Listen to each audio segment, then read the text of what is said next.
division, particularly around strategy, operations, and stuff around procurement as well, which is more of an upcoming thing, and also around entrepreneurship and business studies. Okay, so that's my background and what I do. But that's not why you're here today. You don't want to know about me.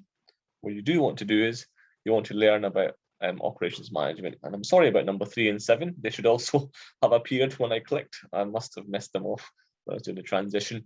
But the learning goals for this module. So firstly, I want you to be able to define the role of business in society and the role of profits in business. Now you might think, well, that's quite elementary, but that's important because what a lot of people tend to do is they tend to forget what a business actually is. How do we define a business? Once we've defined the business, it's then important to understand, well, how does the different operations, how do the different functions, how do different areas of a business enterprise combine, communicate, how do they work together, how do they complement each other to deliver the products or services to the markets? We will be looking to define the role of operations management within a business setting.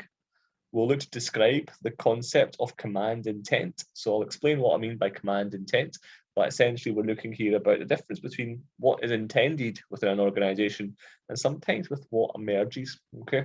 So even with the best laid out strategy and the best management structure, best management team in place, you may always find that there's going to be some kind of offset or some kind of what I like to call spillover, which results in unintended consequences or results in emergent themes, emergent concepts that perhaps weren't part of the original business plan or part of the original business strategy. So in operations management, we have what we call command intent, which is in the intention for something to work in a particular way.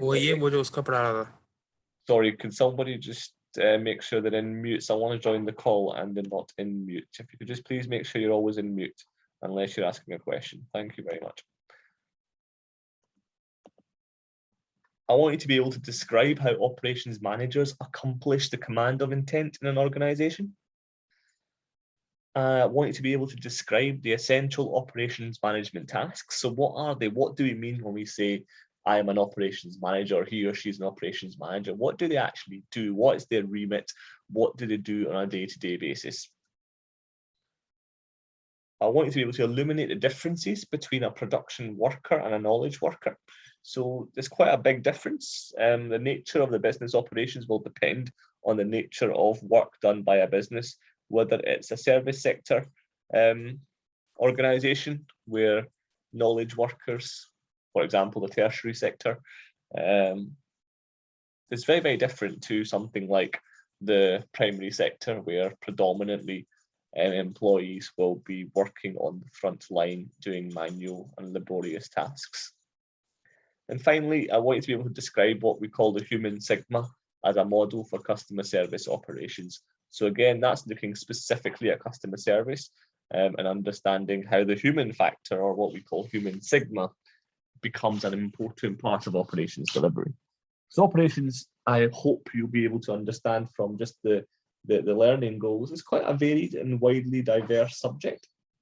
There's many concepts that are important. There's many themes, many areas of the practice that come together to give us what we know as operations and operations management. Okay, so that's going to be the structure of the module, or certainly the structure of today's lecture for the module. We'll move into different areas as we go along over the course of this 3-lecture series. Any questions on the learning objectives or learning goals for this lecture?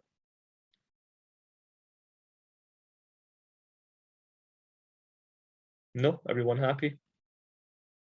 Yes. Yes, happy, or yes, you have a question? No questions. No questions, fantastic, thank you. Right, okay, so firstly, let's start by discussing, operations management and the role of businesses within that.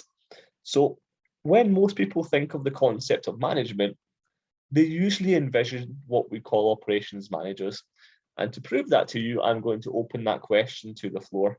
So when I ask you to think about management, Can you tell me what's the first thing that comes into your mind? It can be a word, it can be a phrase, it can be a task, it can be anything at all.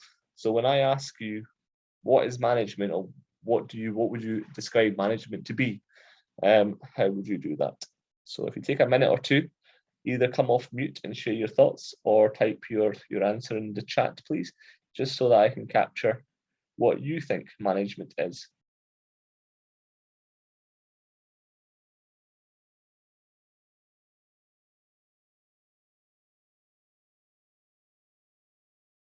No volunteers to come off mute? No?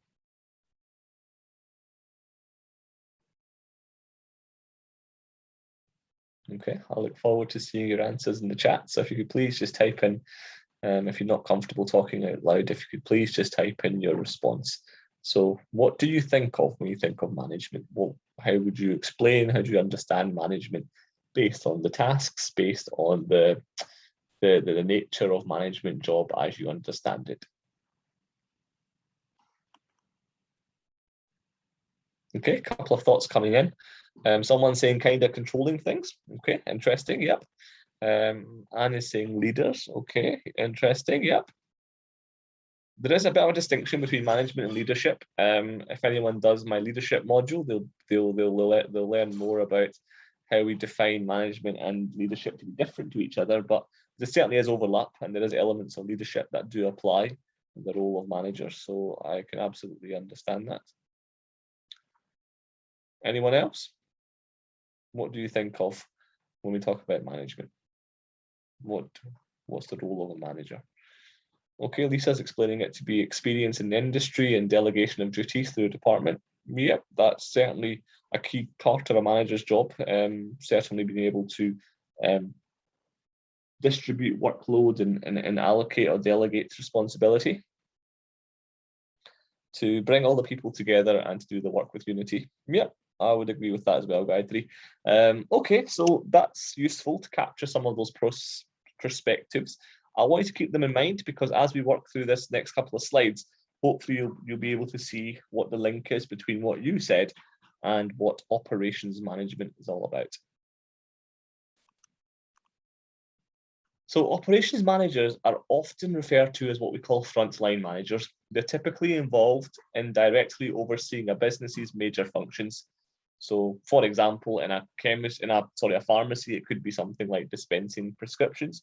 So what you tend to find, if anyone's been to a pharmacy, is you'll have the pharmacist in the front of the house, but you tend to have someone in a fairly senior management position within the pharmacy that is responsible for dispensing the medicine in the back of the pharmacy. So again, the management position tends to be one that's fairly senior, and it tends to be one where they have the most responsibility. And in the case of a pharmacy, the person responsible for dispensing the medicine holds a lot of the control.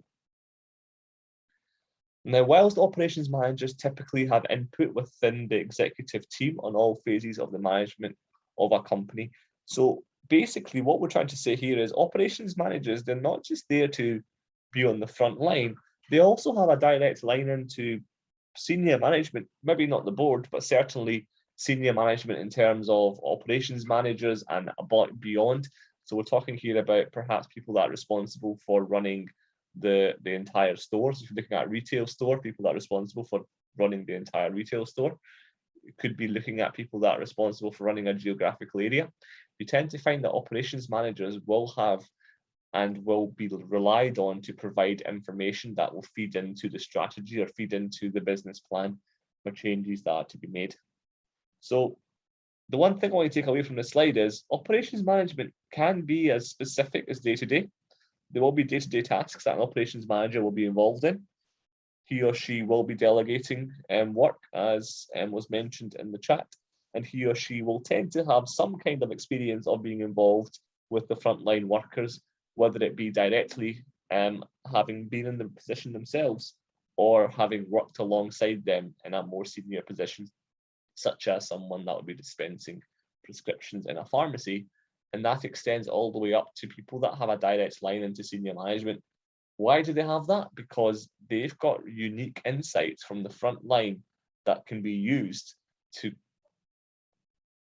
forum that can be used to create better business plans, create better business strategies that can be realized by the organization going forward. Okay, you can lock as many strategists as you want in a room.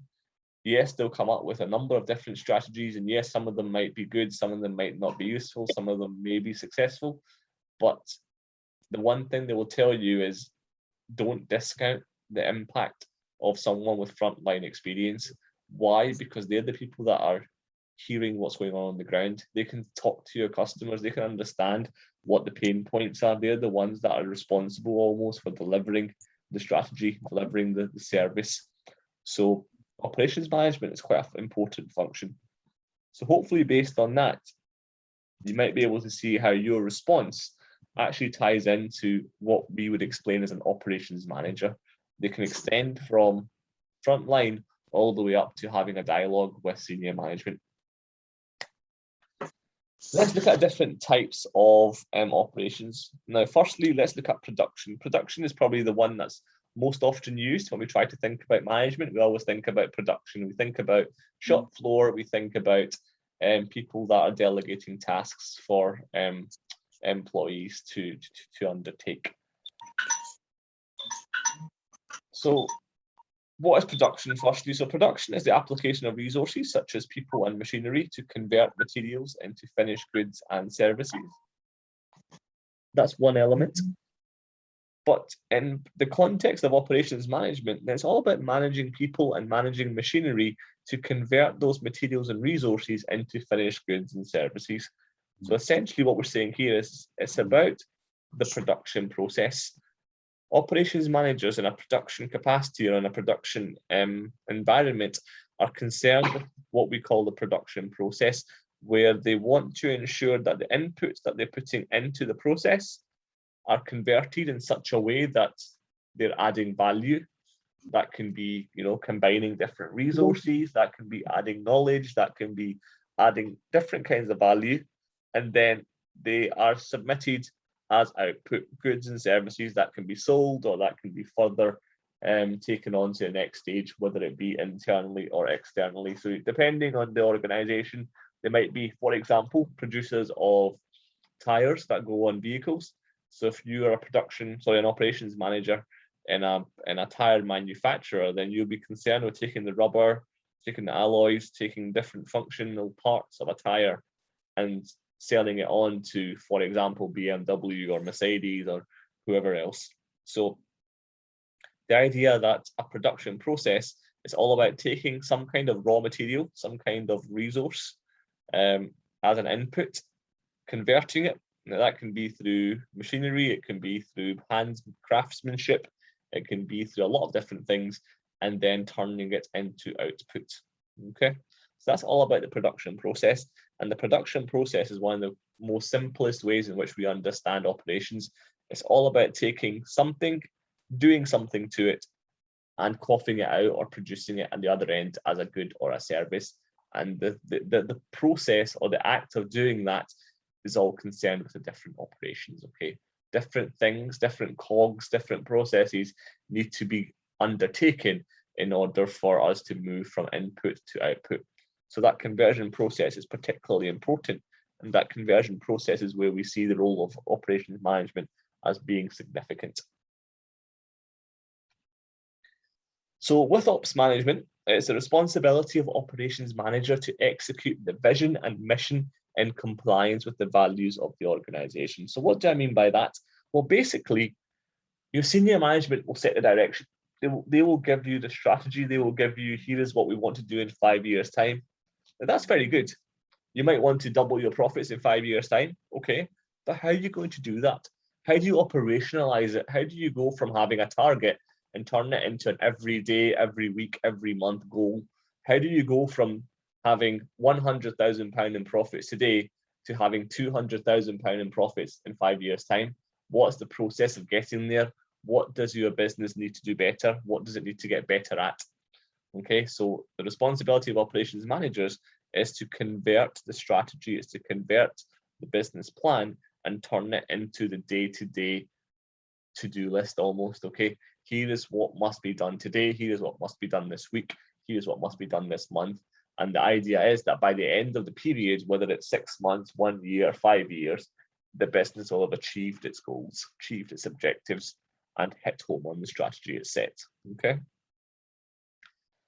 Operations managers must make those daily decisions that are required to keep the business moving in the right direction. So again, just stressing the point I was making to you a couple of minutes ago, it's all about ensuring that every single day, the activity that's done, the value that's being added, whether it's incremental, whether it's a small component part, whatever value is being added in the right direction, okay?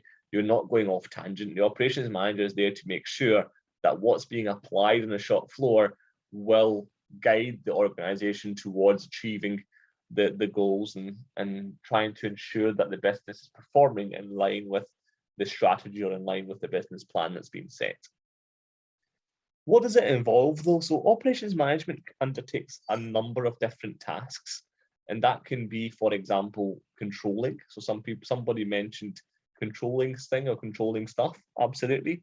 An operations manager is there to ensure that there's control, there is structure, there is substance to what is going on. So it's not just about going in and doing your things. There's always going to be a plan. There's going to be something that dictates how things are done, and the operations manager is there to control that. They're there to make sure that people are in the right place at the right time to deliver the goods and services required. They're there to organize. So again, can you imagine if we all just went into work and did our own thing? Nobody told us what the focus was. Nobody told us how to structure ourselves. Nobody told us, how we're going to be contributing our part. So they're there to organize. They're there to make sure that somebody who deals with extracting perhaps the rubber and that goes into the end product, the tire, is aware of his or her role, is aware of his or her part in the process. Similarly, somebody that maybe deals with filling the tire up with air, again, he or she has a specific role. All they do is pump up the tire once it's ready. So again, there towards the end of the process, it's about making sure that the person at the front end and the back end of the process are aware of their role, they're aware of where they fit in and what their value is to that production chain, okay? So to organize the production process. They also lead the work team to fulfill the goals and objectives of the organization. So again, that's self-explanatory, I think, and it comes back to one of the points made earlier on in the chat. An operations manager will lead their team, okay? Yes, they're not a leader in terms of they're not the chief executive, they're not, someone that senior. However, they are senior enough in their own specific area that they will be the one that people look to. If I was a shop floor worker, if I was working on the production line, I would look to the operations manager to tell me what the focus is for today. What do I need to do? How many tires do I need to produce? How many tires I need to fill up with air? How much rubber do I need to extract? All of that information will likely be somehow relayed to them from the operations manager, whether it's directly from him or her, or whether it's through their line manager, whether it's through production schedules, whatever it is, it always comes, generally speaking, from the operations manager. Usually the highest ranking pharmacist, for example, on duty must play the role of the professional operations manager in order to ensure the provision of quality patient care. So again, sticking with our example of the pharmacy, what you tend to find is there's always one senior manager or one senior position in the pharmacy that everyone will look to for advice and guidance before making a decision, particularly when it comes to dispensing medicine because of the nature of the industry, okay? Pharmacies have to be very, very clear on who they're giving medicine to and why, especially for over-the-counter nowadays, because some medicines over-the-counter, if bought by the wrong person, can be particularly harmful. So what we tend to find is, even with over-the-counter medicines, let alone prescribed medication, there's a senior pharmacist that sometimes is consulted before the customer or the patient is allowed to purchase the medication. So we thought about operations and what operations are.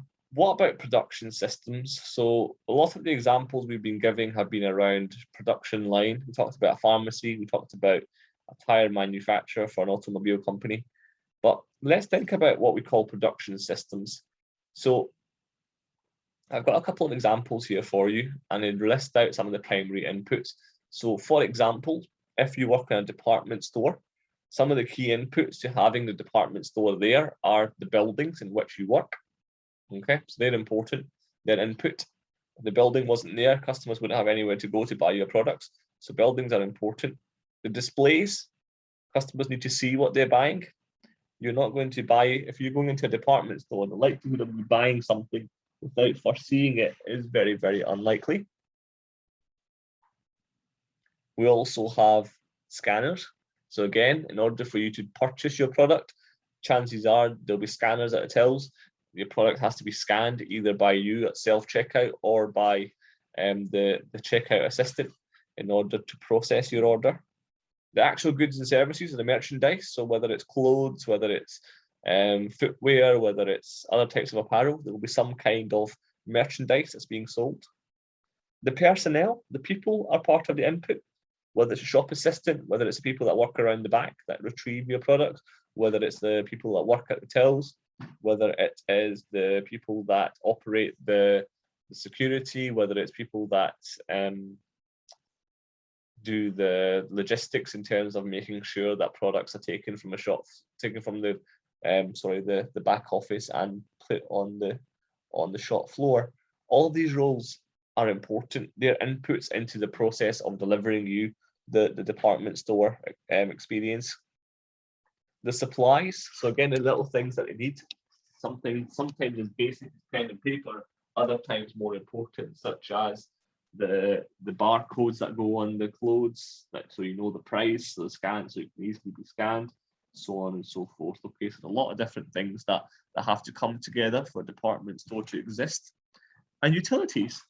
If you go to a department store, you would expect to have access to heat, light, maybe toilets as well. So these are all utility services that need to be provided in order to deliver the department store experience. And what do? We take all of those inputs, we transform them. Why do we transform them? Because we want to be able to attract customers. We want to be able to store our goods and services. So we need somewhere to put them, and we need to be able to sell them to the final customer as well. Okay. And what's the output of all of that? Well, you're able to sell your goods and services. So again, that's an example of department store. There's another few examples here. We've got computer factory, we have trucking firms or logistical firms, and we have the county sheriff's department or the police and automotive body shop. I'm not going to run through each and every one of them. They're in front of you on the screen. Feel free to read them. But I hope you kind of understand the point I'm trying to get across here. Operations is a big part of an organization. It deals with taking those inputs and converting them into outputs.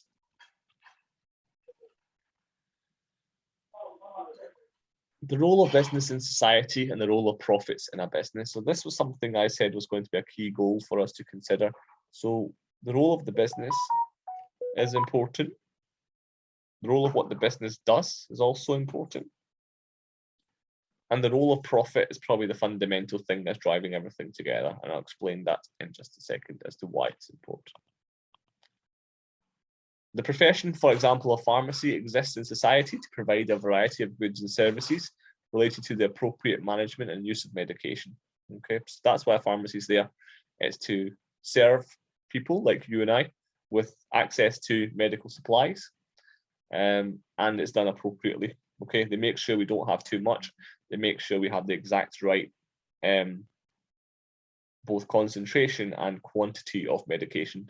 The doctor prescribes it, but it's up to the pharmacist to make sure it's correct. Okay, they are the ones responsible for dispensing the medication, so they have to make sure that they put in the right number of medications into your prescriptions.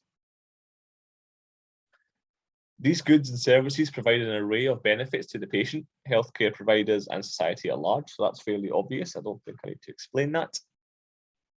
And the primary role of any pharmacy in society should be to benefit those that they serve, not necessarily to make money for pharmacy owners. Now, that can be disagreed. A lot of pharmacies obviously need to make money in order to keep going. If a pharmacy wasn't making money, the likelihood of it still being in operation probably was very, very low or very, very limited. However, that being said, the nature of a pharmacy is to provide medical supplies, it is to help citizens like you and I, it's to help society recover from any illnesses or any medical conditions that need attention. Okay, So that's just an example of the medical supply. That could be applied anywhere. Okay, we could apply that to the context of a department store. With a department store, it'd be very different because the functionality of a department store, whilst yes, is to sell goods and services to the public. Fundamentally, though, it's a profit orientation. They are selling these goods and services in order to make money that is greater than the money that they're spending. Okay, they wouldn't be in business if they weren't making more than the cost that they're incurring. So profit is a fundamental part. In order for any real business to be able to survive, other than non-profit organizations, obviously, such as government organizations, such as charities, perhaps, you need to be able to turn over a profit. In order to have any reason to still be in business, you need to be making profit.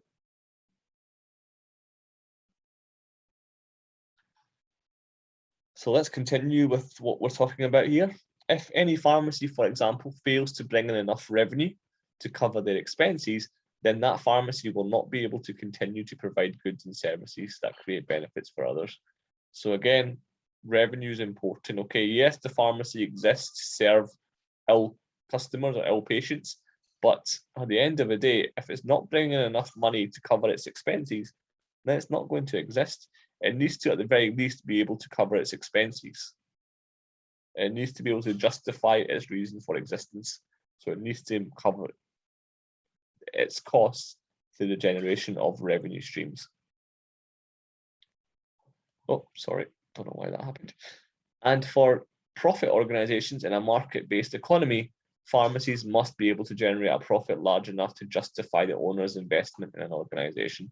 So in the Western world and in most developed countries in countries such as the Far East, countries such as Asia, countries such as the Americas, for example, and even South America, Africa, across the globe, really, what you tend to find is pharmacies are private owned. They're not really government supplied. Yes, you can get government run pharmacies, but they're very few and far between. Nowadays, pharmacies tend to be privately run. And because of that privatization, there's a dire need for profitability. Without profitability, there is no incentive for people to run a pharmacy business. Okay, so profits are important. If the pharmacy can't generate enough profits, the owners will simply lack the incentive to invest, and patients and society will be left without the benefits that are provided. Okay, so if I was the owner of a pharmacy and my pharmacy isn't making sufficient profits or sufficient revenue to generate profits, then I would simply decide to maybe close, turn the pharmacy into something else that can make me money. So there needs to be an incentive for a pharmacy owner to continue providing his or her premises for pharmacy or for serving the public for medication. Okay.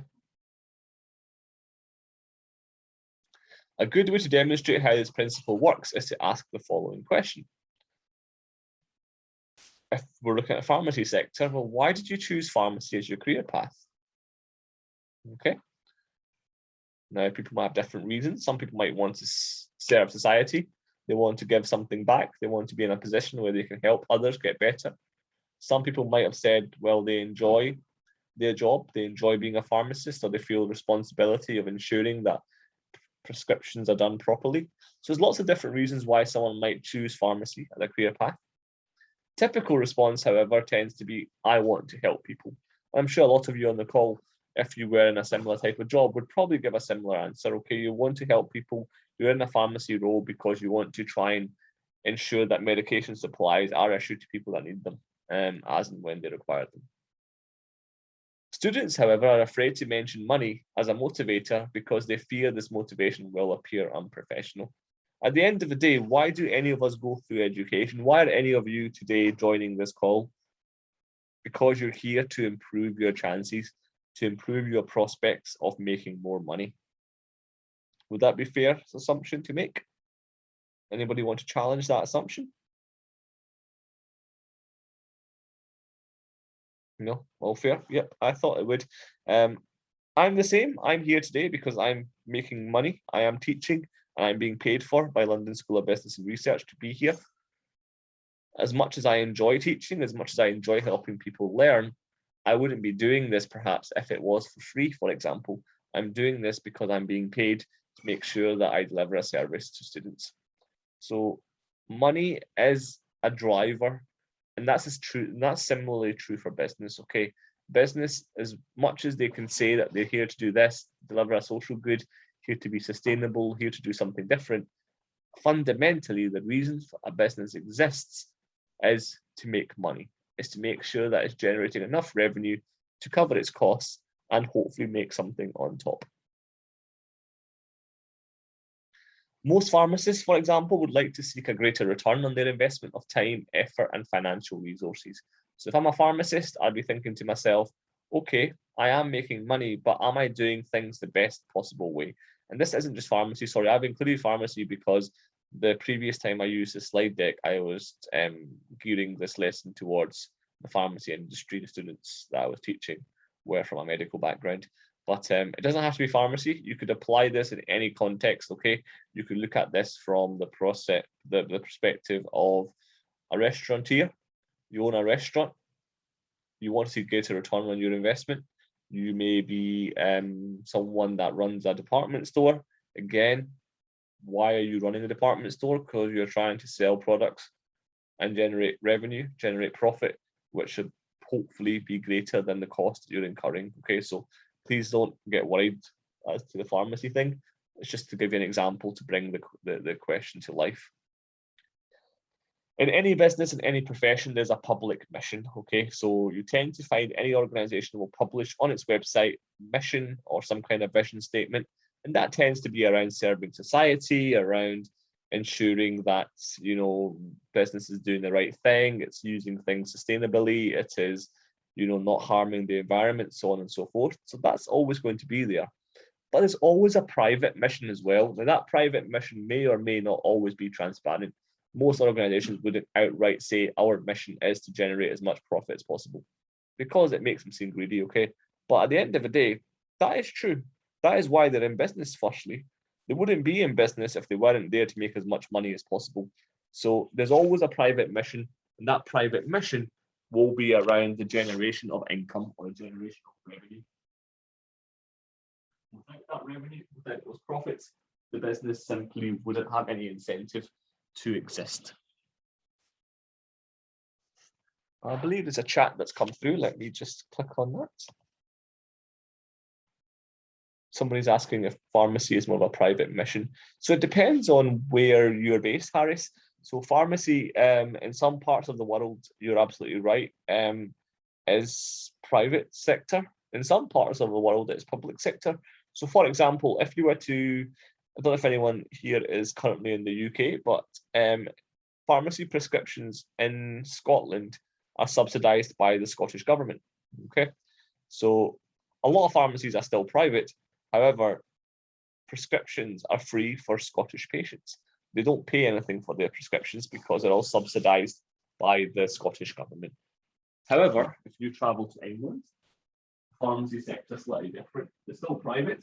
However, there is no involvement directly from the government other than setting sometimes price caps. The UK government, the English government, does set price caps to make sure that pharmacies aren't exploiting patients. Okay, so if you're ill and you need a certain medication, you know, they're not charging you extortionate money. They're not charging you thousands or hundreds of pounds. They're charging you the fair value, and that's something that's the UK government gets involved in. So these are two very different ways of operating the pharmaceutical sector or the medication dispensary sector, simply based on two countries that are part of the same union. England and Scotland are part of the UK. However, they've got slightly different policies when it comes to healthcare. Scotland had a different policy and England had a different policy. So to answer your question, Harris, yes, pharmacies do tend to have a private orientation, but in some countries around the globe, they are subsidized by the government. They are run by the government in terms of ensuring that the provision of medical supplies does not discriminate against people that are from poorer backgrounds, for example. Okay, so say, for example, hopefully this never happens, but say, for example, there was an issue, there was an epidemical issue, even worse than the COVID-19 situation, whereby there's a certain medication everyone required. If this was a private competitive market situation, the price of a drug would be driven up, and only the rich are the people that have the resources to be able to afford the medication. The poor would simply have to suffer the consequences of the disease, whereas people that had the money would be able to pay a higher value to retrieve the medication. In places like the UK, that would not happen. Why would it not happen? Because the UK government has got very strict policies. In Scotland, it's funded by the Scottish government. In England, for example, the UK government has a price cap. Okay, they wouldn't allow pharmacies to charge above X amount. Unfortunately, in some countries, that price cap doesn't exist. And in those countries, you do tend to find that people are exploited. Okay, that is common, unfortunately. Hopefully that answers your question, Harris. If it doesn't, do let me know. So what's the strategic importance of the production function? So why is it important in operations management? Well, it's a vital function and it's necessary for generating money, both to pay our employees in the business, also to pay any lenders we may have. So most businesses will have taken out loans, business loans, may have taken out even mortgages to buy or to be able to afford the rent on premises. And finally, stock or shareholders. Most organizations that are limited or public limited will have to be accountable to their shareholders. So making sure that you can address the needs of these stakeholders is fundamentally important. Effective production and operations management can do the following. It can lower a firm's cost of production. So at the end of the day, the reason we focus on operations is we want to drive efficiency. We want to be better at what we do, whether that be through reducing the wastage, whether that be through making sure that the money that we spend on goods and service production is being allocated efficiently. So for example, say I have a supplier who is supplying me rubber for my tires at, I don't know, say £10 for 100 kilograms worth of rubber. Obviously, these are ridiculous prices, just making them up, but £10 for 10 kilograms of rubber versus a new supplier who can provide me the same product. So they can provide me with 10 kilograms of rubber for £8. Then obviously I'm going to switch suppliers. Why? A, I'm saving money, and B, it's bringing down my cost of production. Okay, so I'm being more efficient. Realistically, I'm probably not going to pass that on to my customer. Why not? Because I want to make sure that I generate as much profit as possible. That being said, if I want to then maybe make sure that I can attract more customers, I may decide to pass on some of that savings. I may decide to drop the cost of my product in line with the drop in my costs to make sure that people are more attracted to my product. So again, there's different ways in which firms will behave. But at the end of the day, it's all about driving down costs. That's a fundamental component of operations management. It's about boosting the quality of goods and services. So operations, yes, are about reducing cost, but no, they're not about compromising on the quality of the product or service, okay?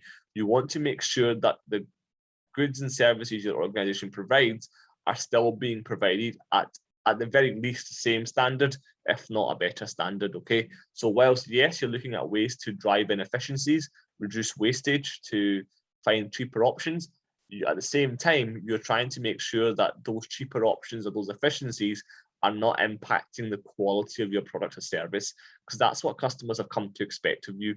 That's the minimum standard required. If you start sourcing products or sourcing inputs that are cheaper or inferior and result in an inferior product, then you're going to lose their custom very, very quickly. Okay, so you have to ensure that the quality doesn't suffer. However, similarly, you have to try and find ways in which we actually generate revenue that can sufficiently cover our costs. It can allow it to respond dependently to customer demands. So what do you mean by that? Well, basically, we want to try and make sure that we as an organization are able to cover our customers' expectations, okay? So can we respond to what our customers' demands are? Operations management is the part of a business that's responsible for doing that. Yes, senior management might set the direction. Yes, workers are responsible for delivering that, but operations are the ones that turn it from a mission or a statement or a plan into the everyday tasks. They're the ones that are responsible for telling your employees what to do. Your operations management bring everything together. And finally, operations management are important. And effective production will allow the organization to renew itself by providing new or developed products. So again, if you're constantly evolving, you're constantly looking at ways to become more efficient, looking at new suppliers, looking at new ways to make the product, then inadvertently you're innovating, you're finding new solutions, you're finding new ways of perhaps doing the exact same thing. And by doing that, the likelihood of you finding or producing something different, something unique, something new, something of better value to your customers automatically goes up. So you don't even have to be in a research and development department. Yes, each organization will have a specific department that's responsible for doing that, but sometimes what you find is it's the actual element of operations that discover what needs to change. Sometimes the operations team that actually get in contact with R&D and say to them, we have tried this, it's given us a unique result, you might want to look at this further. And then R&D will explore that and try and figure out what's going on, what does this mean, how can this improve the product or the service. Okay, so operations, because they're so close to the day-to-day running of the business, they're the ones that sometimes have those unique insights, those eureka moments that can add value to a business. What about then looking at the role of operations management within the business entity? Well, why do we have it? Well, it's to ensure that there's a smooth functioning of the business unit to achieve both public and private missions. So somebody mentioned earlier about pharmacies being private mission. Yes, they are, but they also have a public mission too, okay? So they also have the component that they want to generate profit. They want to ensure that their shareholders are satisfied. They want to ensure that they've got enough money to cover their employees' wages. They want to make sure that they're generating enough revenue to cover all their costs. So that private mission will always exist, as well as the public, which may be something like serving a greater good for society.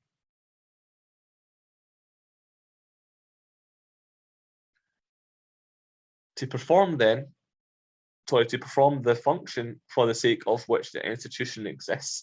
So what we're saying here is operations management are there to make sure that the organization performs.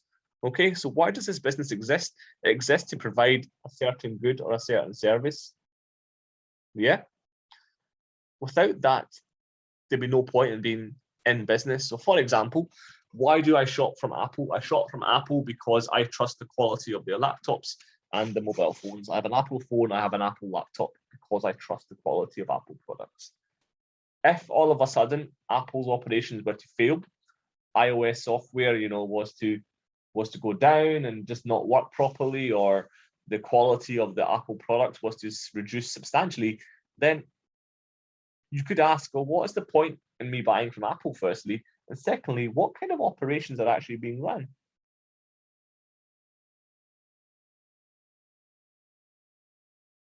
Yeah. So what is the point in the business? What's changed in the operations? Why has Apple started making inferior products? And that comes from the fact that there's an issue sometimes with the operations. Okay. The operations will be the ones that will control that. Someone's asking the idea around consistency and sustainability being important. Yeah, absolutely. They are important, but they're not the only things. Okay. So very good point. Consistency in terms of making sure that you produce a certain standard, a certain quality of product. And that's why you have things like quality control that are part of your operations process, part of your production process. But also, there's other elements that are important here too. It's about ensuring that you're constantly getting better as well. So not just about being consistent. So for example, maybe I just started working at a new factory and my job is to blow up the footballs. Okay, I'm filling air in the footballs. I can maybe do 50 footballs per hour when I start. That's good. Okay, I can do 50. That's 50 balls that can be filled up before they go on the shop floor. But what if I work better? What if I a different way, set up my desk, set up my area, so that I can make better efficiencies in the way I work? So maybe by improving the workflow, maybe by improving the machinery I have, improving my technique, improving how I use the pump to blow up the ball, I might be able to do 55 balls an hour or 60 balls an hour. So it's not about being consistent, not about saying I can do 50 every day and stopping when I get to 50. It's about trying to make sure I'm continuously improving as well. Okay. And that's an important part to remember. Operations are the ones that, yes, deliver on the products and services, but they're usually the ones that are also the catalyst for improvements. Okay. Thank you, Romano.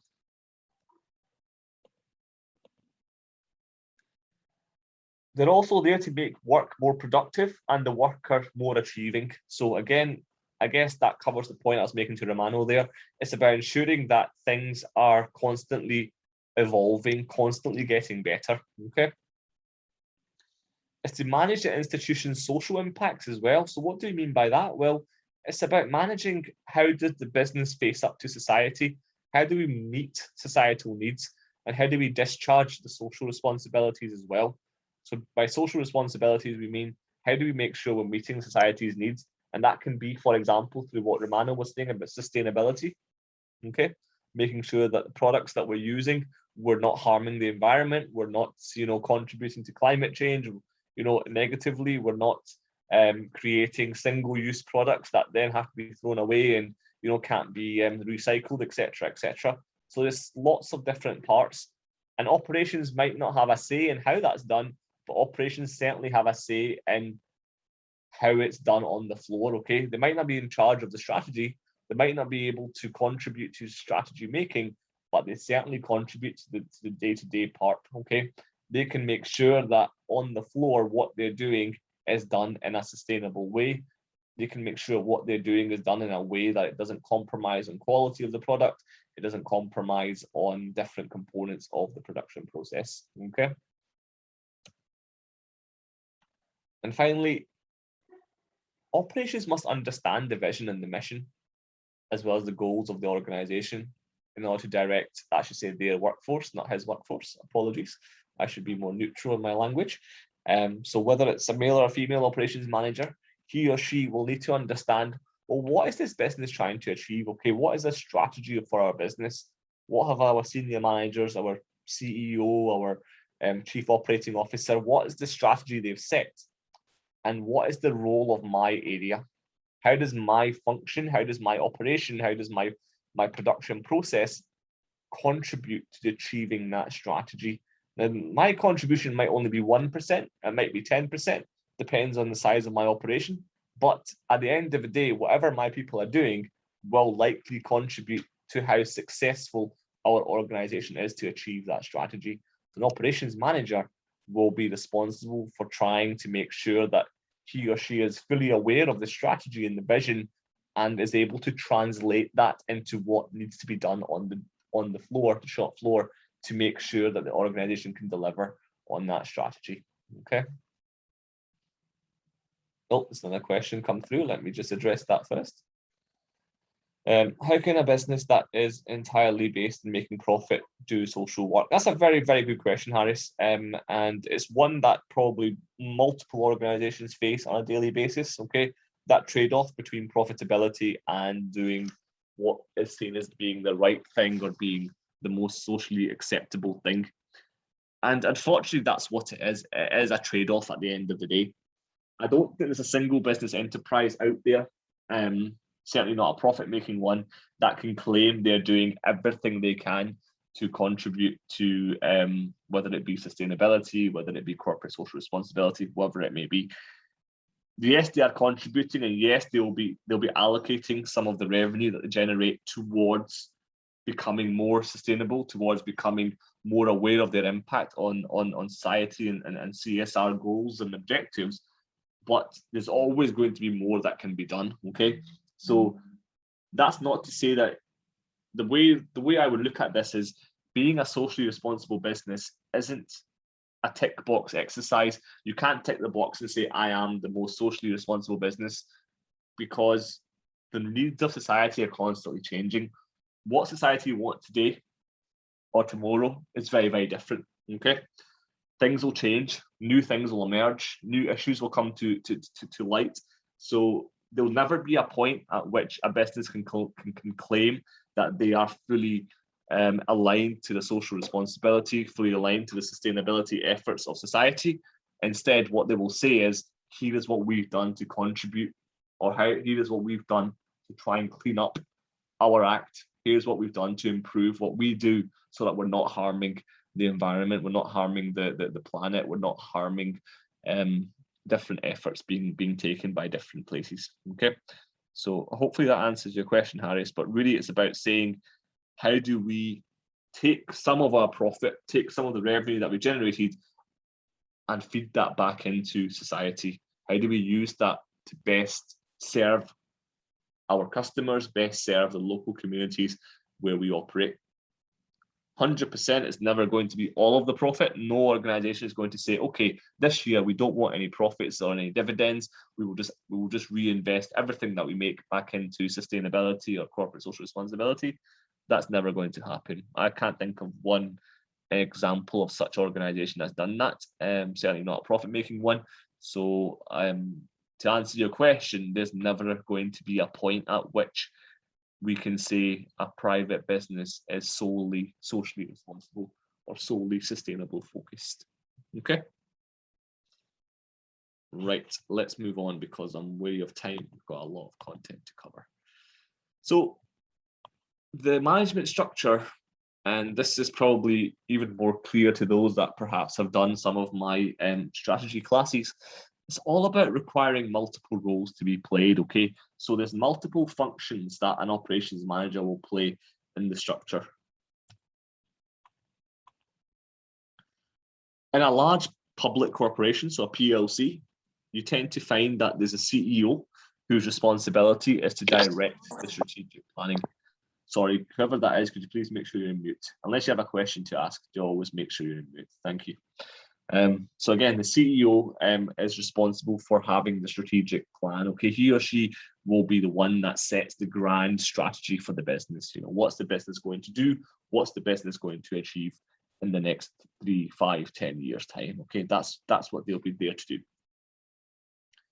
You have a chief financial officer who will direct the budget and the financing activities. So again, they're responsible for making sure that, you know, the money coming in is allocated to the right areas. You're covering the wages of your employees, you're covering shareholders' dividends, you're covering the R&D budget, you're covering, you know, the contribution to CSR and sustainability, etc., etc. So, you know, there'll be a chief financial officer who will head up the finance department, who are responsible for making sure that, you know, the business is operating in a financially stable way. You'll have a chief operating officer. Now, chief operating officer is the one that's responsible for the day-to-day operations of the business. Okay, so we talked about operations management. Well, the operations management function has what we call a chief operations officer, and he or she are the ones that are responsible for representing the voice of the operation at the boardroom. Okay, chief operating officer is the person that's responsible for or accountable for the day-to-day running of the business.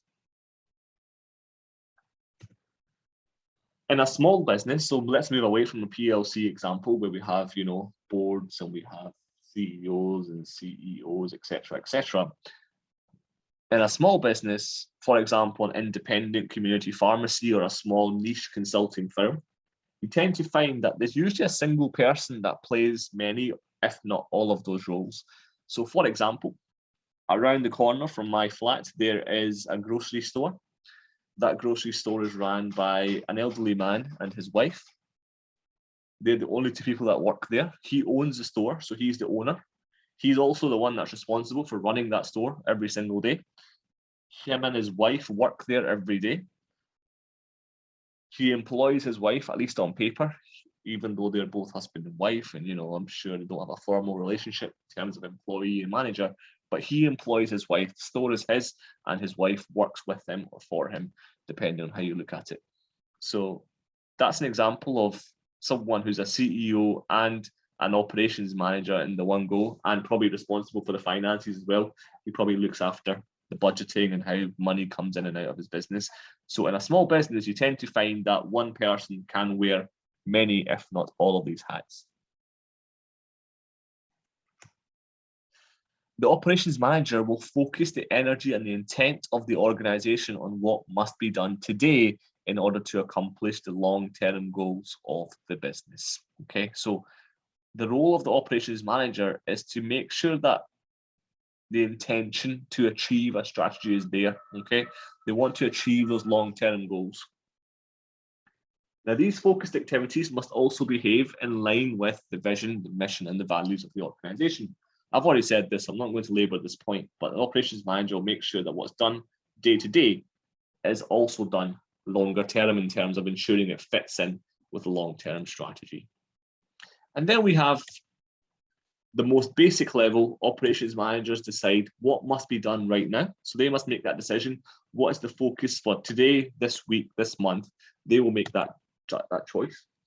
Who needs to be doing it? What resources are we putting there? How many employees do we need? Etc. etc. What resources do they require? Whether that's raw materials, machinery, buildings, everything that's required, the operations manager will have to consider the resources. When is the work going to be finished? So they're responsible for deciding the timeline. They're responsible for making sure that work is completed in a certain time. They'll set the deadline.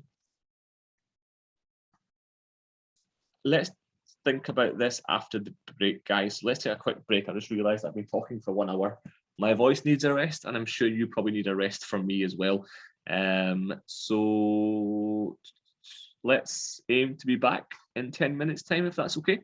I make it 6:01 on my watch, so if we can come back for 6:11, that would be great. 10-minute break. Thank you very much.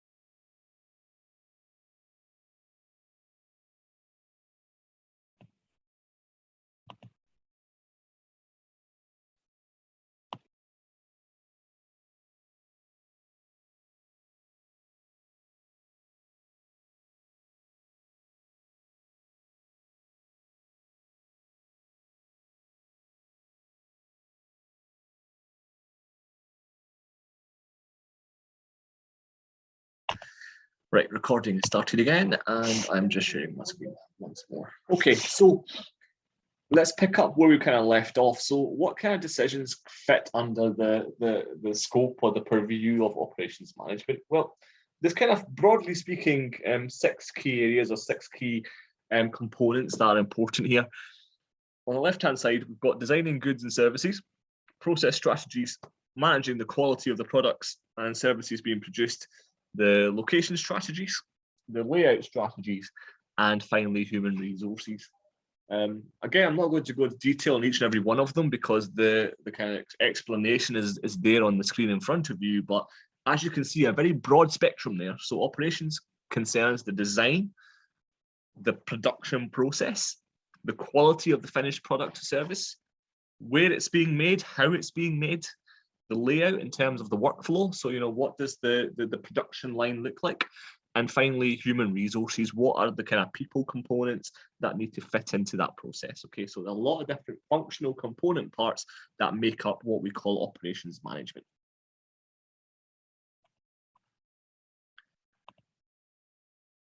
We then have stuff around the actual managing part. Okay, so that was the first 6 were all about what happens, what are the kind of functional areas or operational areas. This now is the focus on the more managerial component. Okay, what's the managerial side? So scheduling. Scheduling is making sure that you have a plan in place around who needs to be where and when. Okay, those of you that have a project management background may have seen, you know, tools like MS Project. Those of you that have worked in customer service may have seen tools such as CRM software, so Salesforce, etc. These tools and these frameworks usually exist to give you a workflow. They exist so that you've got clarity over where you need to be and when. Supply chain management. Which suppliers will best help the company meet the needs of the customers? That's important too. So it's not just about managing your processes in your organization, it's about managing your supply chain. Will your suppliers get the products to you in time? How do you manage that relationship? How do you make sure you keep your suppliers happy? How do you make sure that your suppliers are meeting the standards in terms of the products they're providing you with, but also the lead times? Are they delivering what they said when they will? when they said they will, sorry. So that kind of stuff is important as well.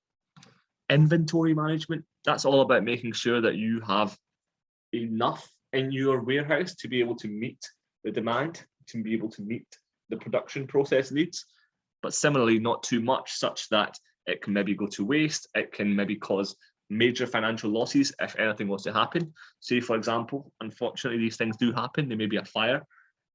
Are you risking having hundreds of thousands, if not millions of pounds worth of raw materials and stock lying in your warehouse? So inventory management is important. It's important not to run out because obviously you want to make sure you can meet the demand.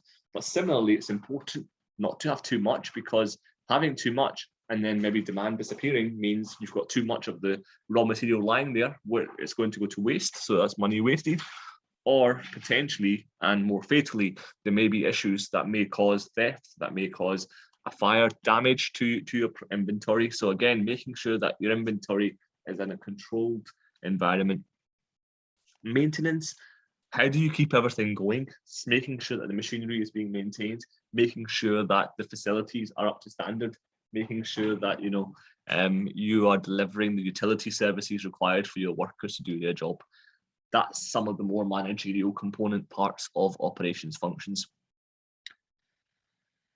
So thinking now about the command intent and what we were speaking about earlier. So the most challenging component of managing, for example, a pharmacy's operation is managing its human resources. And that's true of a lot of service-based organizations. The most challenging part of running a consulting firm is managing your consultants, your knowledge workers. The most challenging part of running a restaurant, as well as obviously the food, which is important, is also your waiters, waitresses, and your chefs. If you don't have the right chefs, the people with the right skills, the waiters and the waitresses to get the food to the customer, then there's no point in running a restaurant. So again, the human resources are one of the most fundamentally challenging components. Why? Because as a manager, you cannot supervise what every single person is doing every single day. Okay, you can only be in one place at one time. If you're in the kitchen, you're looking at the chefs, you're not looking at the waiters and the waitresses. If you're on the restaurant floor, you can see the waiters and the waitresses, but you can't see the chef and the cooks. So a manager, whether it be a pharmacy, a restaurant, a retail department store, a management consultancy firm, anywhere at all, cannot be everywhere at the one time. Okay, so that's one of the reasons why it becomes so challenging. The manager must find a way to ensure that the employees are always working on the right tasks and doing so at the right time. Okay, so you need to set in place plans, you need to set in place controls and measures that make sure your employees are doing the right thing at the right time, even if you as an operations manager are not there. So what about the command intent? Basically, this comes from the US Army, which probably makes sense to you all now when you think about the word command intent. It's very military origin focused word. The US Army has determined that the most successful battlefield commanders are the ones who are able to think critically and change tactics towards a mission while still working towards the ultimate.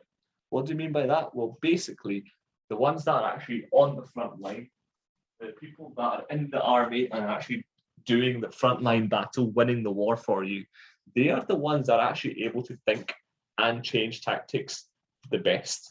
Not the general commander who's sitting in, back in the army headquarters from his leather chair, watching everything on the TV screen. He or she might be the most senior ranking official, but he or she probably isn't the one that knows how to react to what's going on the battlefield. Instead, it's argued through command intent that it is the people that are actually on the front line, people that are actually facing the situation, people that are actually, delivering the service, in this case, military service on the front line, are the ones that are usually best placed to think critically and to change their tactics and approach on the mission while still trying to achieve the goal. Okay. Good leaders are aware of this command intent, and they'll understand that in circumstances constantly change whilst in battle. So if I was a general leader in the military, I would appreciate that people that are on the front line would maybe be in a better position to make the right decision than I am sitting in my headquarters or sitting in my head army base, watching what's going on through drones and watching it on live stream camera. Okay, so that's where the fundamental idea of command intent came from, but it can be applied across different sectors. So the theory of it is all about, it gives a description of what the desired outcome is in relation to the current mission. So our responsibility, or your responsibility, if you're looking to become an operations manager, is to make sure that your people know what the mission is. This is what we're trying to achieve, okay? We can't control every single step. We can't tell them what process they should or shouldn't be undertaking. We can't tell them to stand up, sit down. We can't tell them to move backwards or move forwards at a particular time. What we can do is we can tell them that overall, here is what we want you to have done by the end of your shift. This is the goal, this is the objective, this is what we want you to achieve. And why do we do that? Because the idea is it focuses your employee on the end point, okay? Your employee isn't worried about following every single instruction. They don't want to be told when to stand up, when to move forward, when to pick up a plate, when to drop the plate, when to, go to the back office, when to go. That's something they can decide for themselves. Okay, they are grown-up people. They know how to conduct themselves mostly. Sometimes you get workers who aren't too sure, but in general, you trust that the worker will do the right thing as long as he or she is informed on what the end goal is. If you tell your employee or you tell your worker what they need to have done, what is the goal for them, they will find the best way to do it. And that's what command intent means, okay? The intended stuff is what we tell them. This is what we want you to do. But what emerges is their way of doing things. And their way of doing things may be very, very different to what one person thinks. I might have an idea of what I think is the best way of doing things, but that might not be the only way. And sometimes by giving your employees that autonomy, giving them the ability to show their own intent that emerges, we can actually discover better ways of doing things. So what's the real takeaway from here? So under command intent, we're never going to tell our people how to do what they do. We trust that they will know. Yes, we can train them, and yes, we can give them the tools and the frameworks. Okay, we wouldn't expect them to come in the first day and do whatever they want. Obviously, there's some control, as there should be. But at the end of the day, your job as an operations manager is not to control their every move. It's not to tell them when to do something, when to stand up, when to sit down. Okay, that's not the level of control we're looking for. Instead, your job is to tell them, okay, today the target is to blow up 100 footballs in your 3-hour shift. Or your target is to serve 50 customers in the dining restaurant if you're a waiter or a waitress, for example. Okay, you wouldn't tell them how to do it. You wouldn't tell them how to blow the ball up. You wouldn't tell them how to carry the plates, etc. in a restaurant, but you would tell them what you expect them to have done. Okay.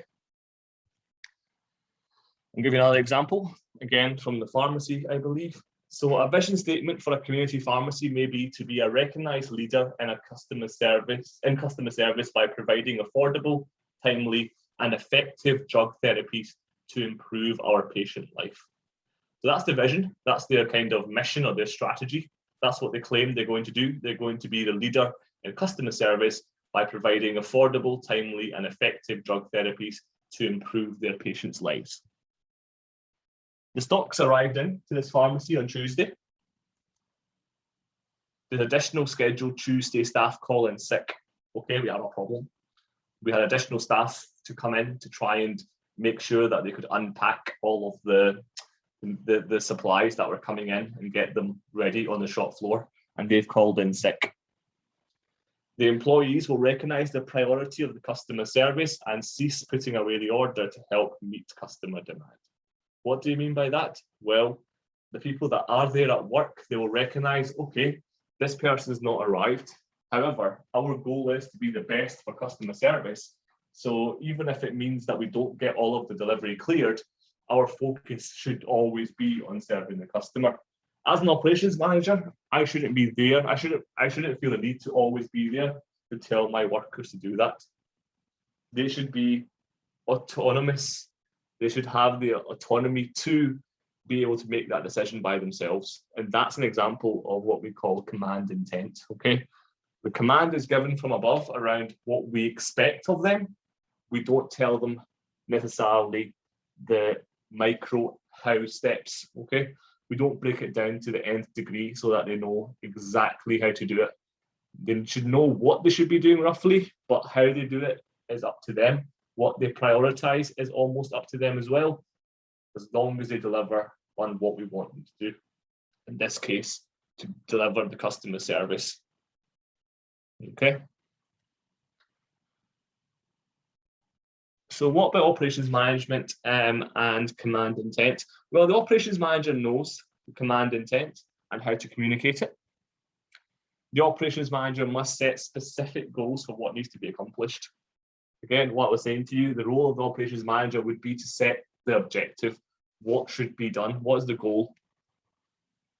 And these goals must be set in real time based on accurate assessment of the situation. So a goal that was set last week or even yesterday may or may not still be applicable today. So for example, take Black Friday. Black Friday is a very specific day in retail world. It's when a lot of retailers make a lot of money because of heavy discounting, customers go mad, there's a frenzy, lots of money is spent. The strategy or the objective on Black Friday will be very, very different to the strategy of the objective for the day before Black Friday or the day after Black Friday in retail. Okay, fair enough. Nowadays, organizations don't have one-day events, they have weekend events. But the point I'm trying to make is the strategy or the approach or the objective that the operations manager will set on Black Friday will be very, very different to the operation strategy or the goal or the objective that will be set the week before or the day before. Okay.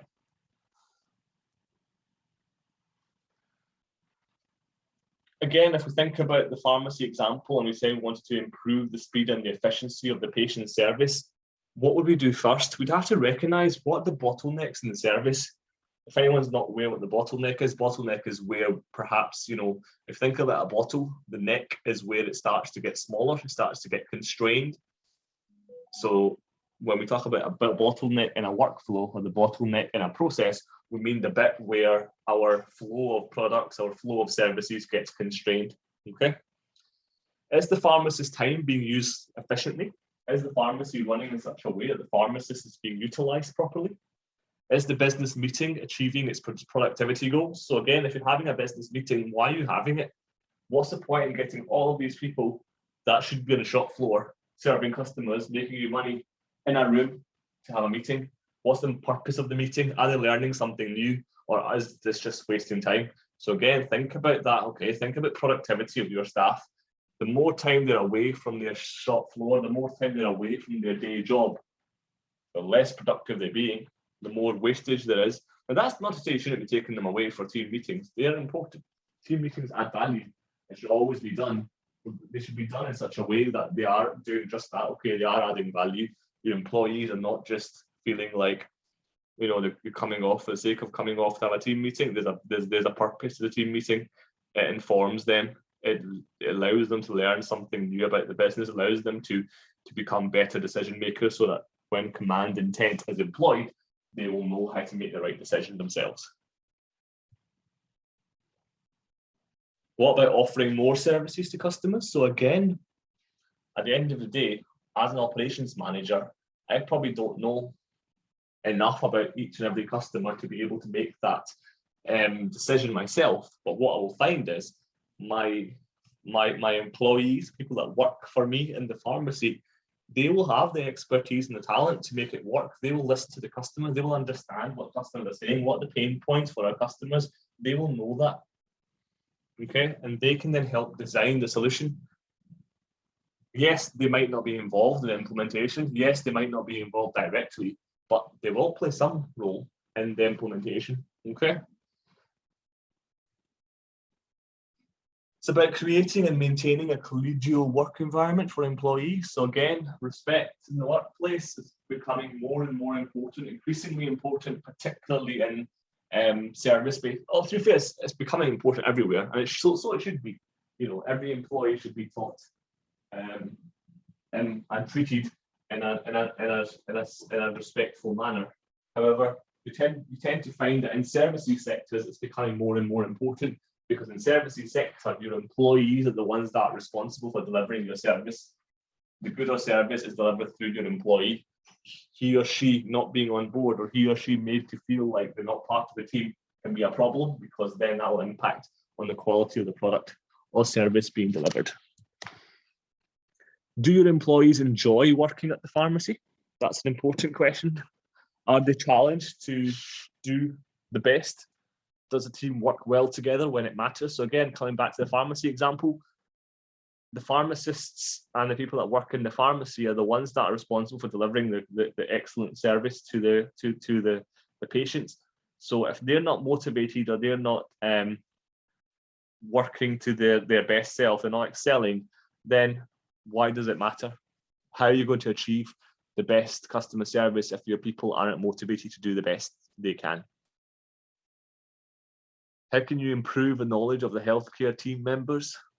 Again, these are just examples of how this would be applied in the healthcare sector or the pharmacy sector. You could apply this anywhere. You could apply this in a restaurant. You know, do your chefs and cooks enjoy working together? Do they work well as a team? Can they improve knowledge of food and culinary products? Can they become better? Can they learn new dishes, new cuisines? Can they become better at cooking products, become more efficient, make products to a better quality, so on and so forth.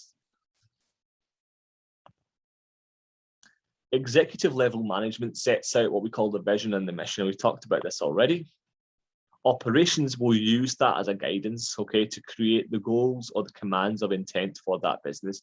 Your operations management function, or your operations manager, is responsible for taking that high level strategy and turning it into the goals or the commands of intent for the business.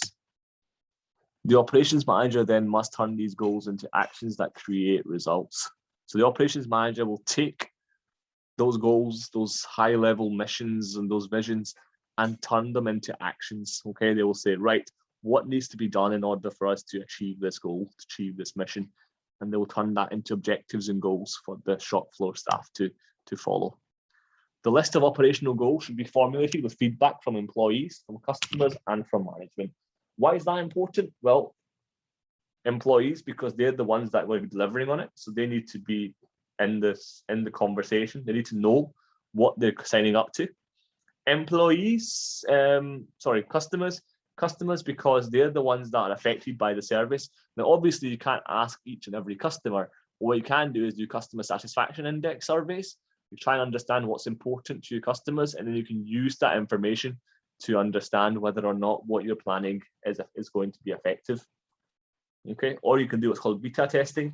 Beta testing is where perhaps you only test a new product or service with a small number of customers, and then you try and see whether they enjoyed that service. A lot of organizations do this, particularly in retail and fashion. They will trial new designs, they will trial new things with a small group of people first, try and get feedback, try and understand whether or not that product or service was enjoyed. If it was, perfect, they'll make it, roll it out to everyone. If it wasn't, then they'll probably just close it down, okay? And finally, management. Why should you be, as an operations manager, why should you go back to senior management? Because you have to make sure that what you're planning and telling your people to do is in fact tying in with the strategy. Just because you think it is, or just because you think it ties in with your interpretation of the high level strategy, doesn't always mean it will. So you have to make sure that you're on the same wavelength. You've got to run it by your senior management team as well as your employees. Again, the pharmacy example. So if the pharmacy supervisor is not present or able to provide guidance at a particular time, then a staff pharmacist must perform operations management roles.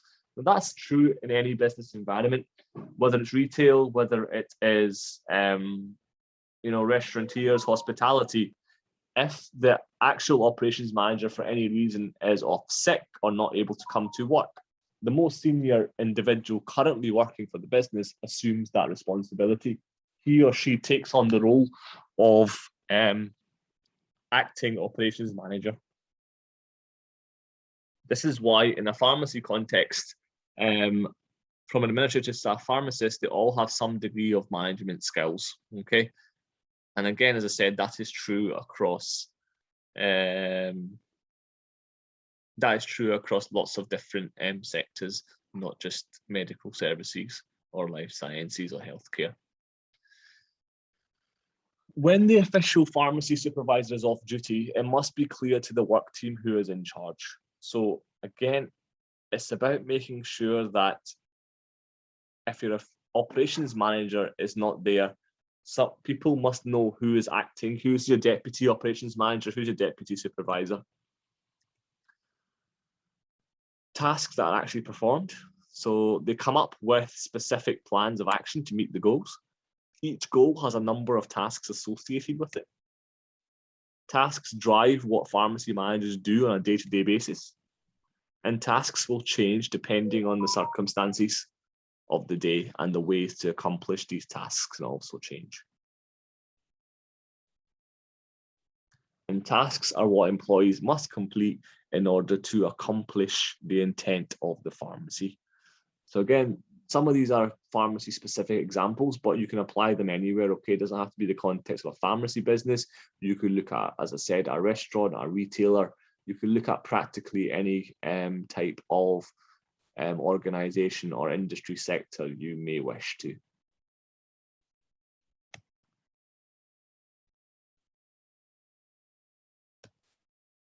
Other things that are important when you're an operations manager, any actions that you, or any steps that you lay out, they must be clear and concise so that they can be acted upon in a short period of time. What you don't want to do is tell your workers, next week, I want you to focus on this and to achieve that by next month. That's not necessarily going to work unless you are in a consulting role. If you're in a retail role, if you're in a restaurant business, if you're in a fast-paced, fast food business, what's important is here and now. Your time scale, your time frame is probably what's the most important thing for you to be aware of. For knowledge workers, it's about putting to work what he or she has learned in the systematic education. That is concepts, ideas, and theories, as opposed to someone who works in manual labor or manual skills using their muscles, okay? So again, thinking about a knowledge worker, it's all about ensuring that he or she is able to put in what they've learned, theories, the frameworks, the concepts, and achieve what results the business wants. The knowledge worker cannot be productive unless he or she is allowed to figure out how they work best and to modify their routine accordingly. Why is that? Because at the end of the day, what you're selling really is their knowledge. You're selling their knowledge as a service. You're selling basically that person, okay? When you go to the market, you're not saying, here, you're buying from me a pair of shoes or a jeans or whatever. Instead, you're selling the person, because that person is the one that's going to bring the knowledge. That person is the one that's going to bring something unique to your client.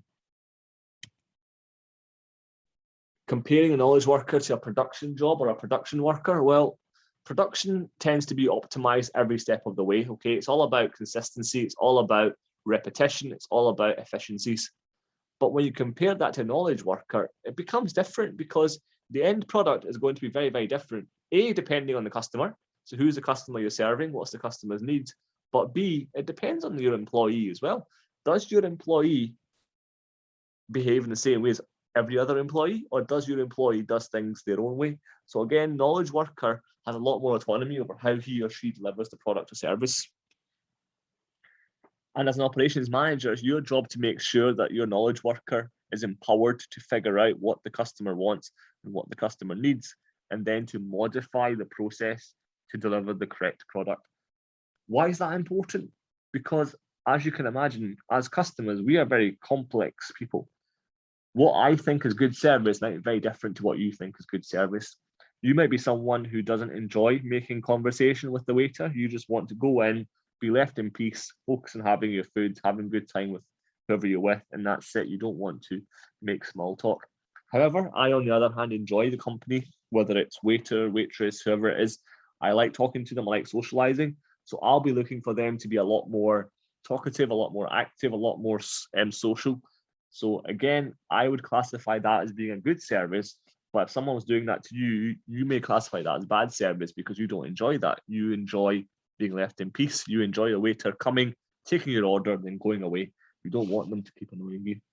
So again, our definition of what is good service and good product can be very, very different when it comes to a knowledge worker, whereas when it comes to production, it tends to be quite standardized. Coming back to the pharmacy example, activities that pharmacists perform on a daily basis mimic what's done on the factory production line. However, there are some critical distinctions. Pharmacists do not just assemble the prescriptions accurately, they're also responsible for knowing when the prescription should not be filled or how it should be filled. Okay, so it's not just about doing it, they also need to have an awareness of the medicine. How lethal is this medicine? How important is it that this medicine is handled in a particular way? It's only issued to people with a particular condition. It's only stored in certain temperatures. These are all things that the pharmacist needs to know. Medication should be appropriately used and what to tell the patient regarding how to get the most help from the medication. Again, the pharmacist will tell you how to use the medication as well. They won't just give it to you and expect you to figure it out. They will 9 times out of 10 say to you, this has got X amount of strength, you should only consume this 2 times a day, or twice daily, or once a week, or once a day, whatever it may be. They'll tell you how to consume the medication. A pharmacist's professional license demands that they evaluate whether the prescription order is appropriate for the end user. So again, a pharmacist isn't just there to give you the medicine. They also need to make a judgment whether or not you meet the requirement of that medication. For example, if I walk into the pharmacy and I'm already perhaps drunk, I've had too much alcohol today and I look as if I'm hungover, the likelihood of me getting served medication is very, very low because the pharmacist will recognize that he's already got a lot of alcohol in his system. Combining that with drugs or medication might be a dangerous mix. So again, it's not just about giving me the medicine, it's also about them making the decision whether or not to serve me. And that applies also in, for example, a bar. If you walk into a pub or a bar, the bartender is trained to know when to stop serving you. He or she will sometimes say to you, okay, I think that's, so maybe they served you 4 or 5 drinks already, you've had high units, you've had shots, you've had a lot of alcohol. The likelihood of them serving you more is slim if they know that you've had a lot of alcohol in your system already. They must use their professional knowledge to deliver or refuse to deliver the correct product to the correct customer. What about the principle of human sigma? So the final thing we'll look at today. So 6 Sigma, some of you may have come across this, it's almost like a change management process or a framework, okay? 6 Sigma is there to make things better and make change more effective for your organization. So 6 Sigma assumes that the output quality improves the more we eliminate defects in the product line or the production process. So it's all about streamlining the production process by removing what's called defects or removing wastage, removing things that are slowing the process down, removing things that are making the process less efficient. The primary approach to performing improvement is based on a model known as DMAIC, or DMAC, it's sometimes called. First part is about defining. Second part is measuring. Part 3 is analyzing. Part 4 is improving. And part 5 is controlling. Okay, so the DMAIC model, or DMAC model.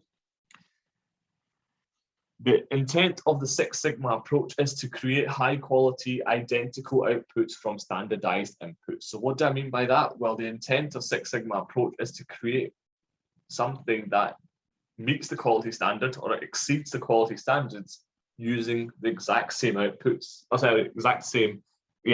outputs from the standardized inputs. So we want to be able to create, at the very least, the exact same product, but to a higher quality standard, okay?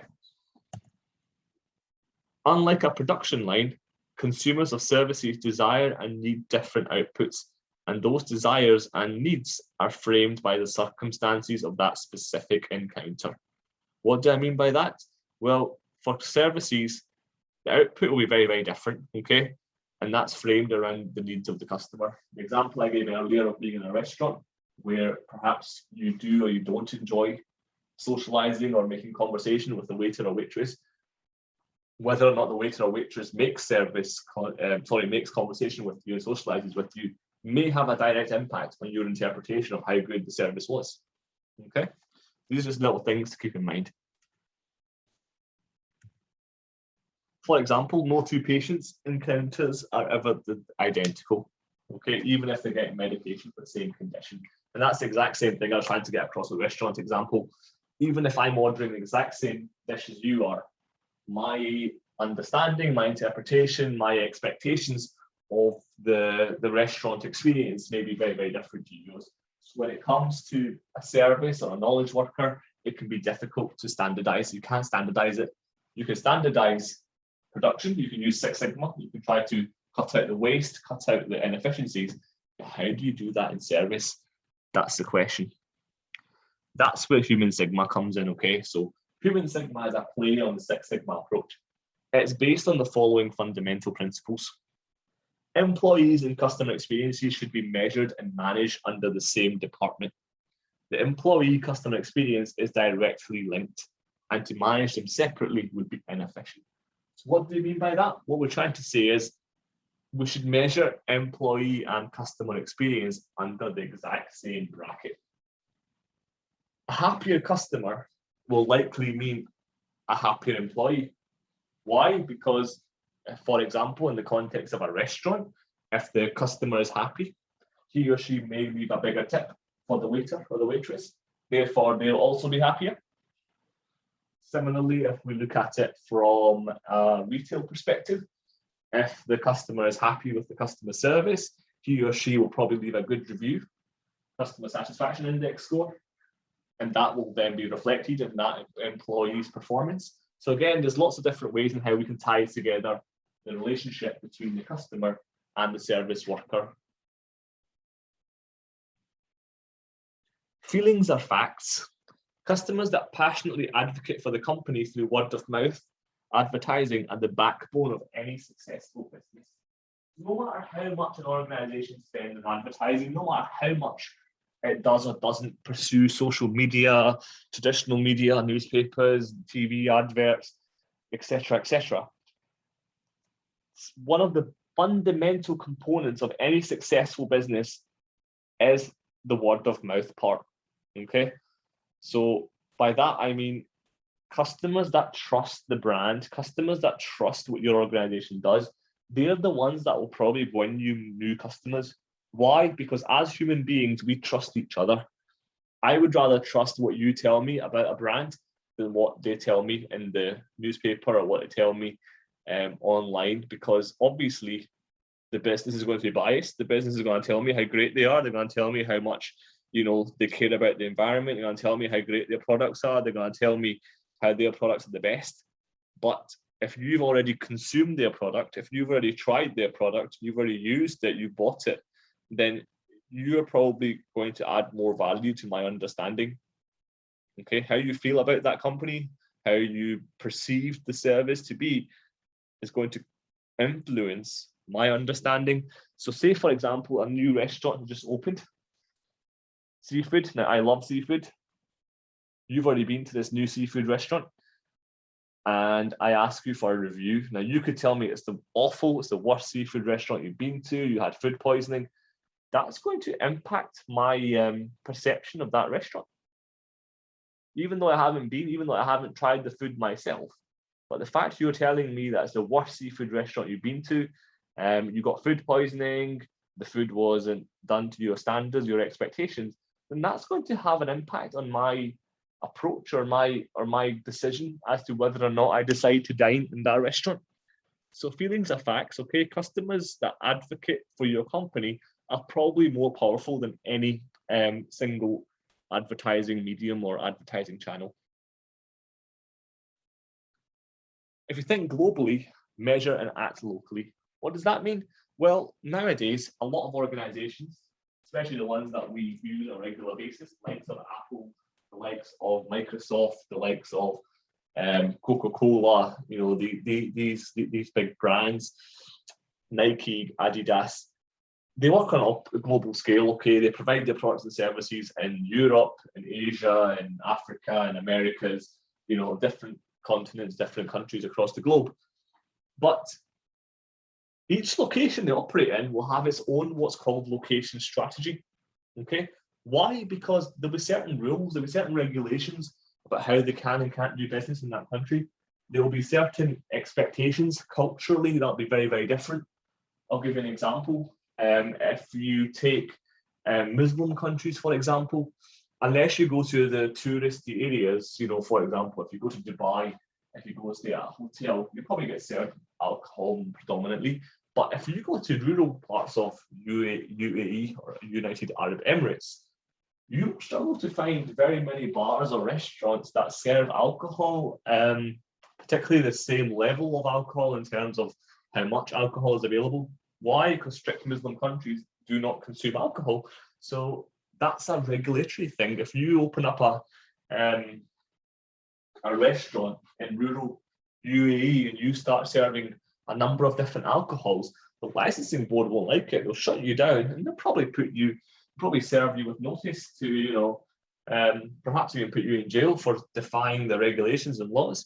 Similarly, in India, McDonald's opened their very first fully vegetarian-only McDonald's restaurant. You cannot buy any meat product. Why? Because in that particular place in Amritsar, you're not allowed to sell meat products within a 1 mile radius of the Golden Temple. So there is a McDonald's within the 1 mile radius, and that McDonald's only sells vegetarian products.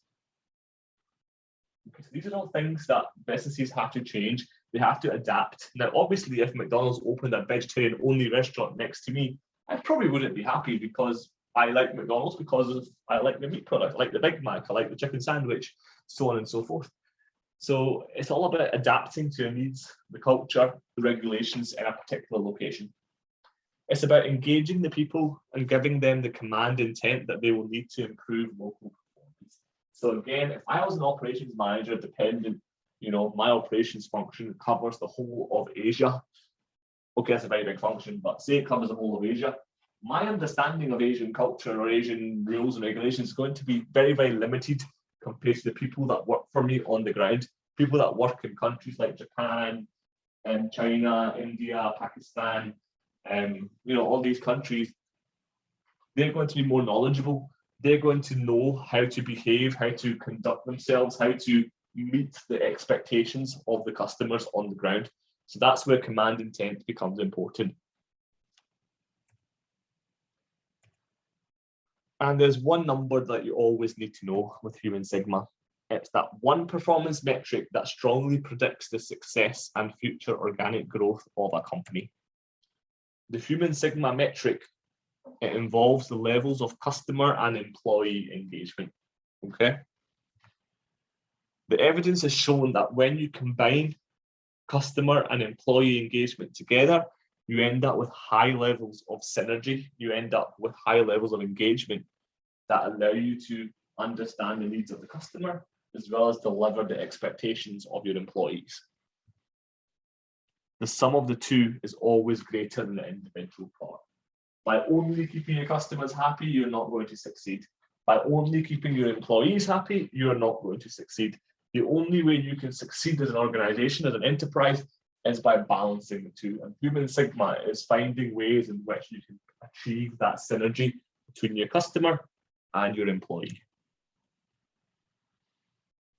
Managers should gather the correct data in order to be efficient and to evaluate their company's performance and set goals. It's about creating improvement strategies. It's about tailoring to each department's or individual's levels of engagement. It's about rewarding and recognizing and designing something that allows employees to take pride and responsibility in what they're doing. The Human Sigma data helps explain why scripting employee and customer relations does not work well and has the potential to backfire. So if you tell your customers what to do, you give them a script, you end up with customers that sound robotic, okay? We've all been on those phone calls sometimes where you're speaking to someone and it's just as if they're reading from the screen, okay? So we don't want that. In a realistic customer-centric experience, you want your staff to be able to react to how the customer's feeling. Imagine being a customer who's in a rush. You need to quickly get off the phone because you need to go and pick up your child from school, or you need to get off the phone because you were running late for work, and all of a sudden you're met by the standard, "Hello, my name is, and I am here to help you. Today I can help you with the following." That is not what you want to hear. You want to be able to get your point across, understand from the person on the phone what needs to be done, and then move on, okay?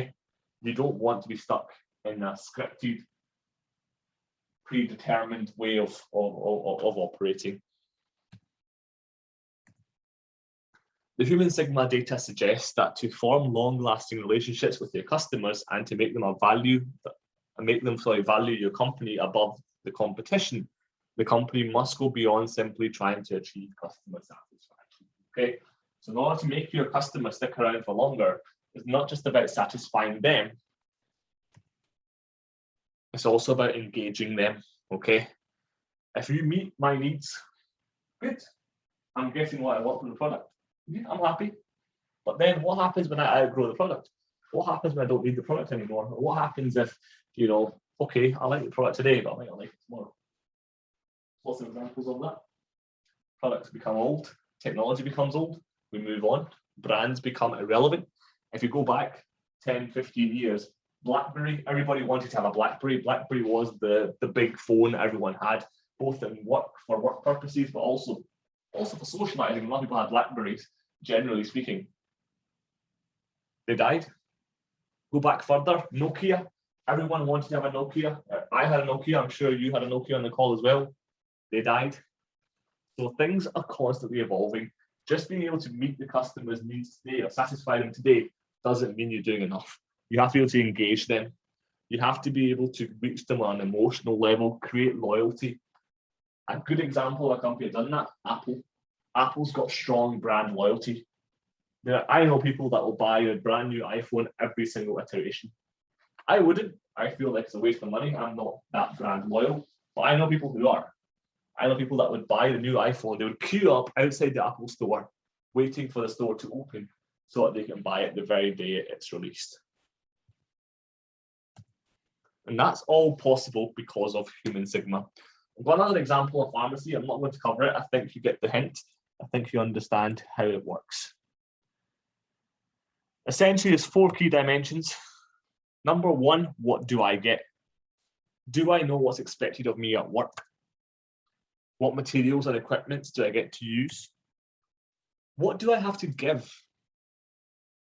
Do I get to do what I do best every single day? Have I received any recognition for my work in the last week? Does my supervisor even care about me? Or do they encourage me to develop my skills? These are questions that under Human Sigma are important, okay? What do I have to do? What do I have to give here? And what do I get for it in return? Do I belong here? Do my opinions matter? Do I agree with the mission and purpose of the company? So, for example, if you believe passionately about saving the environment and you're working for one of the biggest polluters, so maybe in the oil and gas sector, or you're working in a nuclear reactor, chances are you're probably in the wrong place because the company you're working for is probably contributing one of the most to global emissions. So, do you belong there? Does the values of the company meet your values? Are your co-workers committed to quality the same way you are? So again, say you work in a company where you care passionately about the environment, but the company doesn't. So do they care about the same things as you? Probably not. Does your best friend work with me? Now, this is a conscientious one. Not very many of us work with our best friends. We tend to choose our own paths. But what you tend to find is employees who develop a friendship circle or develop a friends network in their place of work will tend to be happier. That's why you get groups of people that are friends in work, because they are happy talking to people, socializing with people. So friendship can be important. And finally, how can we grow? Has my career progressed in the last 6 months? Do I have opportunities to learn and grow? It's all about making sure that I'm able to thrive. It's about making sure I'm able to improve my condition. And that takes me on to the conclusion for today. So the primary role then, guys, of operations management in a pharmacy environment, for example, is to manage the human resources and tasks derived from the pharmacy's goals to produce quality customer service. Take that, apply it to a restaurant. The primary role of operations management in a restaurant environment is to manage the human resources, your cooks, your chefs, your waiters, your waitresses, to derive from the restaurant's goal to produce good quality food and its customer experience.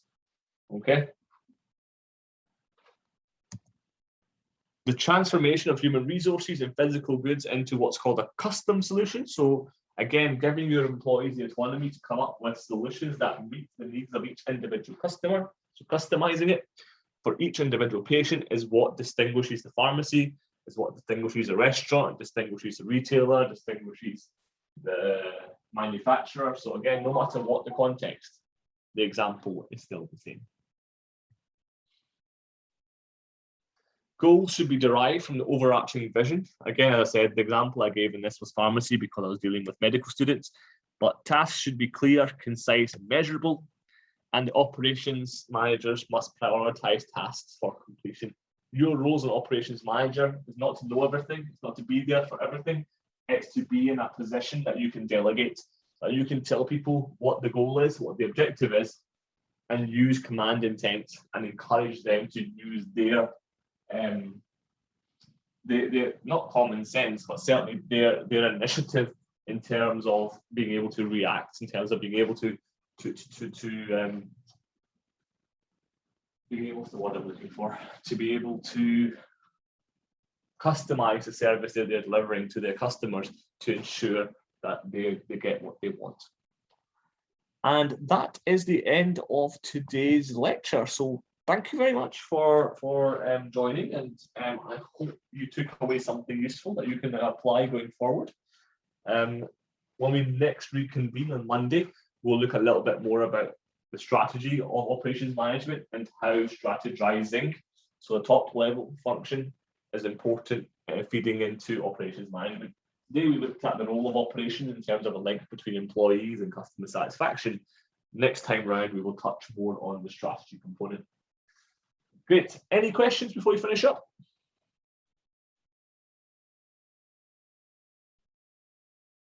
No? Everyone happy? Great. Okay. Well, if there's no questions, just one thing left for me to say. Thank you for your participation, and I will see you all on Monday. Thank you now. Bye-bye. Bye.